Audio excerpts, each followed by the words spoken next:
৭২ বছরের রেণুবালা দেবী প্রতিদিনের মতো আজও সকাল সকাল পুজো সেরে ছেলে বৌমা নাতির মাথায় প্রদীপের তাপ দিয়ে তাদের মঙ্গল কামনা করে ধীর পায়ে নিজের ঘরে চলে গেলেন। আজ কতগুলো বছর হয়ে গেল তিনি এই বাড়িতে বউ হয়ে এসেছেন। দীপনের তখন 7 বছর বয়স। তখন তার মা 3 দিনের জ্বরে হঠাৎই মারা গেল। মা হারা ছেলেটার দেখাশোনা কে করবে? আত্মীয় স্বজন তেমন কেউ নেই। দীপনের বাবা বৈদ্যনাথবাবু ভীষণ ভেঙে পড়লেন। একদিকে পত্নীশোক, অন্যদিকে মাতৃহারা ছোট্ট ছেলেটার কি হবে? কেমন করে তার দেখাশোনা করবে?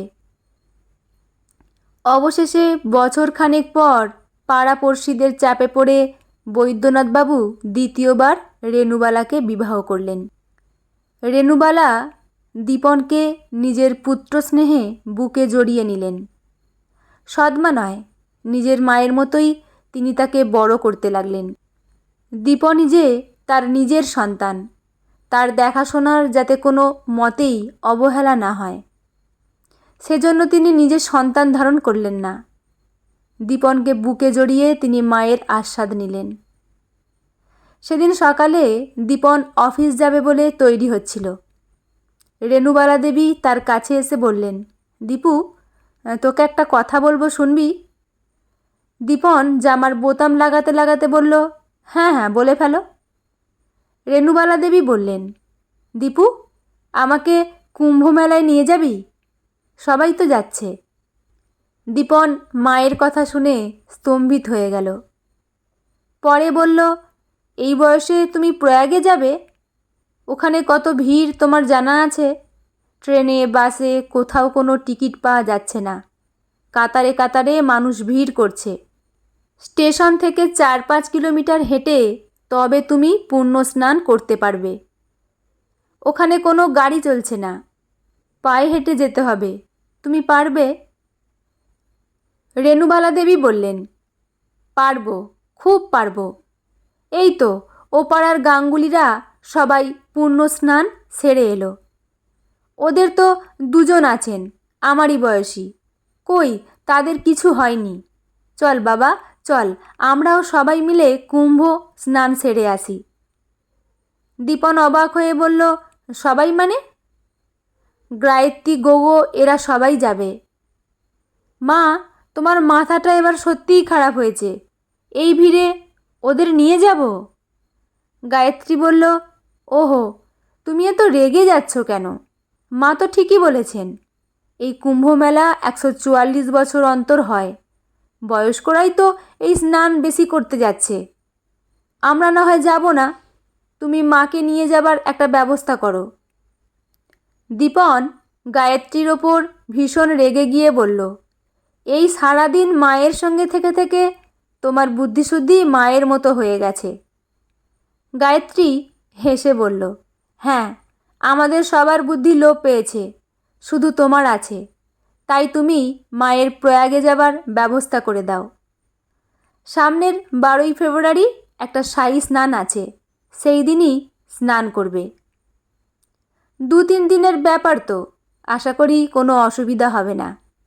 তুমি মায়ের জন্য এইটুকু করো গো। রেণুবালা দেবীর 2 চোখ জলে ভরে উঠল। সত্যি গায়ত্রী তার বৌমা নয়, যেন নিজের পেটের মেয়ে। অবশেষে সব বাধা বিঘ্ন কাটিয়ে দীপন তার মা রেণুবালা দেবীকে সঙ্গে নিয়ে প্রয়াগে উপস্থিত হলো। লক্ষ লক্ষ মানুষের ভিড় উপচে পড়ছে। সবাই ত্রিবেণী সঙ্গমে স্নান করে এখানে পুণ্য অর্জনের জন্য এসেছে। দীপনও তার বৃদ্ধা মাকে নিয়ে সঙ্গমে স্নান করে বজরং মন্দিরে পুজো দিয়ে মায়ের মনোবাঞ্ছা পূরণ করল। প্রচণ্ড ভিড় ভেঙে দীপন মায়ের হাত চেপে ধরে স্টেশনের দিকে এগোতে লাগল। রেণুবালা দেবীর আজ ভীষণ আনন্দ। দীপনকে তিনি নিজের পেটে না ধরলেও নিজের ছেলের মতো মানুষ করতে পেরেছেন। তাই আজ তিনি এই প্রয়াগের কুম্ভ মেলায় চিরসাক্ষী হয়ে রইলেন। দীপন মায়ের হাত ধরে ধীরে ধীরে ভিড় কাটিয়ে এগোতে লাগল। হঠাৎ ভিড়ের ধাক্কায় দীপনের হাত মায়ের থেকে ছেড়ে গেল। ক্ষণিকের মধ্যে প্রবল জনস্রোতে তারা পালছেঁড়া নৌকোর মতো তারা দুজন কোথায় যেন ভেসে গেল। দীপন চিৎকার করে মা মা বলে প্রবল ভিড় ঠেলে রেণুবালা দেবীকে খুঁজতে লাগলো, কিন্তু ভীষণ চিৎকার চেঁচামেচিতে তার সেই চিৎকার ম্লান হয়ে গেল। দীপন বিভিন্ন শরণার্থী শিবিরে মায়ের খোঁজ করতে লাগলো, কিন্তু কোথাও মাকে খুঁজে না পেয়ে সে এক বিষণ্ণ চিত্রে সন্ধ্যের অভিমুখে স্টেশনের দিকে পা বাড়ালো। স্টেশনের এই রাস্তাটা ভিড়, তবে তেমন কোনো কোলাহল নেই।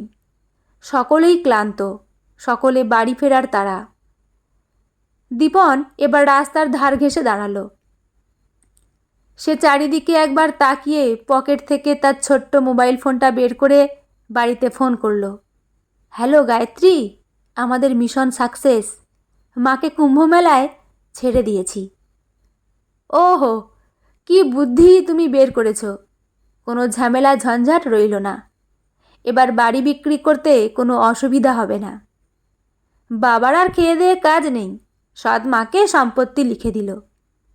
ওকে বাড়ি বিক্রির কথা বললে মানতো না, শুধু জ্ঞানের কথা শোনাতো। তোর বাবার বাড়ি, আমার শ্বশুর বাড়ির ভিটে, এটা বিক্রি করা যাবে না। যাক, এবার নিশ্চিত এই বাড়ি বিক্রি করে আমরা অন্য কোথায় ভালো ফ্ল্যাট কিনে চলে যাব। তুমি কি বলো? এ কি গায়ত্রী, তুমি চুপ করে আছো কেন? গায়ত্রী করুণ গলায় বলল, মা ফোন করেছিল। দীপন বলল, মা? কোন মা? গায়ত্রী বলল, তোমার মা ফোন করেছিল। দীপন বেশ অবাক হয়ে বলল, মা ফোন করেছিল? মা তোমার নম্বর পেল কি করে? আমাদের নম্বর মা লিখে নিয়ে গেছে, মা হারিয়ে যাবে বলেই লিখে নিয়ে গেছে। দীপন ভাঙা গলায় বলল, হারিয়ে যাবে? মা কি বলল? গায়ত্রী বলল, মা বলেছে, বৌমা আমার সঙ্গে এমনটা তোমরা না করলেই পারতে। আমি দীপনের সৎমা ঠিকই, সেটা ও ভাবে, আমি কিন্তু কখনো তা ভাবিনি ও আমার সন্তান নয়। তাই তো আমি ওকে মানুষের মতো করে মানুষ করব বলে নিজের আর কোনো সন্তান নিইনি। এই কুম্ভে আমার আসার ইচ্ছে না হলে আমি আমার ছেলেকে চিনতে পারতাম না। তোমাদের মধ্যে থেকেও আমি যে পর সেটা তোমরা আমাকে বুঝিয়ে দিয়েছ। দীপন আমার ছেলে, ওর জন্যই তো আমার বেঁচে থাকা। আমার যা কিছু সবই তো তোমাদের। তোমরা যদি একবার আমার কাছে চাইতে, আমি তো ভীষণ আনন্দে তোমাদের তা দিয়ে দিতাম, কিন্তু তোমরা তা না করে রাতের অন্ধকারে আমাকে নিয়ে ষড়যন্ত্র করলে। আমাকে প্রয়াগে নিয়ে এসে এখানে ছেড়ে দেবে। এত লোকের ভিড়ে এই 72 বছরের বৃদ্ধা নিজেকে সামলাতে পারবে? পদপিষ্ট হয়ে মরে যাবে? এ কেমন নিষ্ঠুর তোমাদের পরিকল্পনা। আমি তো তা শুনেই চমকে উঠেছিলাম, তারপর নিজেকে সংযত করেছি। আমিও চিন্তা ভাবনা করেছি, আর নয়। আর এই সংসারে আমি বোঝা হয়ে থাকতে চাই না। তাই কুম্ভের ভিড়ে দীপনের হাত আমিই ছেড়েছি। হারিয়ে গেছি জনস্রোতে, কিন্তু পদপিষ্ট হয়ে মরিনি, আমি বেঁচে গেলাম। এবার আমি মন্দিরে মন্দিরে তীর্থে তীর্থে ঘুরে বেড়াবো। যতদিন বাঁচব এমন করেই বেঁচে থাকব। আর যদি মরে যাই, কেউ আমার খোঁজও পাবে না। যাক বৌমা, তোমরা ভালো থেকো। আমার দীপনকে, আমার দাদুভাইকে যত্নে রেখো। আমার খোঁজ আর করো না। রাখলাম। দীপন আর কোনো কথা বলতে পারল না। নিথর মূর্তির মতো সেখানে দাঁড়িয়ে রইল। তারপর হঠাৎই মা মা বলে চিৎকার করতে করতে কুম্ভের জনস্রোতে হারিয়ে গেল। বন্ধুরা, গল্পটি এখানেই সমাপ্ত। গল্পটি আপনাদের কেমন লাগলো, আপনাদের মতামত অবশ্যই জানাবেন কমেন্ট করে। লেখা সোমনাথ ঘোষাল, পাঠে আমি রিমি। দেখা হচ্ছে পরের কোনো গল্প নিয়ে। ভালো থাকবেন সবাই।